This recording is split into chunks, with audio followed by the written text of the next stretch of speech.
এবার বদ্ধপরিকর দেখা যাক বিডি চ্যাম্প কি করে। আবারও মানিক, এবার সৌরভরা কিন্তু এগিয়েছে ক্লোজের ফাইটে। এবার দেখতে পারবো আকিব আসলে যে জায়গায় ওয়েট করছিলেন তার পজিশনটা ছিল কমপ্লিটলি টিম ব্যাকআপ পাবেন, টিম ব্যাকআপ ছাড়া তিনি আসলে কোনো ফায়ার প্রোভাইড করবেন না। বাট হান্টারও এবার নক হয়ে গেছে, তাহসিন একা এই জায়গা কি ছাড়তে পারবে?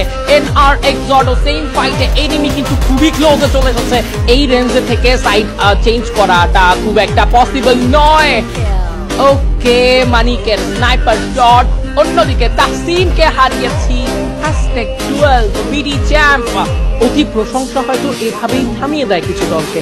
BD champ, we are extremely sorry for that, but next match একটা ওভারকামের ম্যাচ, একটা বিগ কামব্যাকের ম্যাচ হয়তো বা তারা দেখাবে। তবে মানিক গেমিং খুবই সুন্দর, এবং সৌরভের যে ফাইটটা আপু, আমি যখন আসলে প্রথম ফাইটটা এঙ্গেজটা হলো, সেই স্টোন কাভারে থাকা প্লেটের মধ্যে তো ফাইট একটি চলছে, বাট স্টোন কাভারে থাকা আসলে আকিবকে যেভাবে চেস করছে সৌরভ, লং এর প্লেটটিকে ড্যামেজ দিয়ে ব্রেক থ্রু দেওয়া, ক্লোজের প্লেটটিকে কুইক M590 থেকে নক নেওয়া, সবকিছু পারফেক্ট ছিল। মানিক গেমিং এর খুবই কুইক একটা পারফেক্ট প্ল্যানিং এবং প্ল্যান ওয়াইজ এক্সিকিউশন।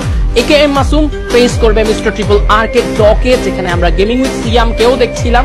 একজন দুজন প্লেয়ার ছিলেন, হয়তো বা খুচরো কিছু প্লেয়ার আশপাশে লুটের জন্য ছিলেন, তবে এবার তাদেরকেও দেখা যাবে না। পুরো ডক সাইডটা কিন্তু এবার থাকবে মাসুমদের দখলে। লেটস সি ডক ইয়ার্ডে অন্য কোনো টিম চলে আসে কিনা। যদিও আশঙ্কা খুবই কম, শুটিং স্টার্ট হয়ে গিয়েছে এবং এই জায়গাগুলোতে খুব কমই আসতে সার্কেল অ্যাপিয়ারেন্স নাই ডকে। অন্যদিকে সাকিব মল্লিক তারা ক্যারোসেল এবং সাইডের মিডলে রয়েছেন এবং তারা লুটপাট করছে। দুটো এলিমিনেশন রয়েছে, নিজের প্লেয়ার নয়নকে হারিয়েছিলেন কিন্তু রিভাইভ করে ফেলেছেন, লুটপাটও করে ফেলেছেন।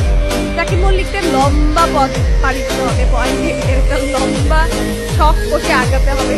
তো আমার মনে হয় একটা সার্কেল গেম প্লে প্রোভাইড করাই তাদের এখনকার সময়টাতে মুখ্য উদ্দেশ্য, এবং দেখো তারা কিন্তু ওইটাই চেষ্টা করছেন। খুবই দেখে দেখে রোটেশনগুলো নিচ্ছেন এই জায়গাটিতে। অন্যদিকে ট্রিপল আর তারা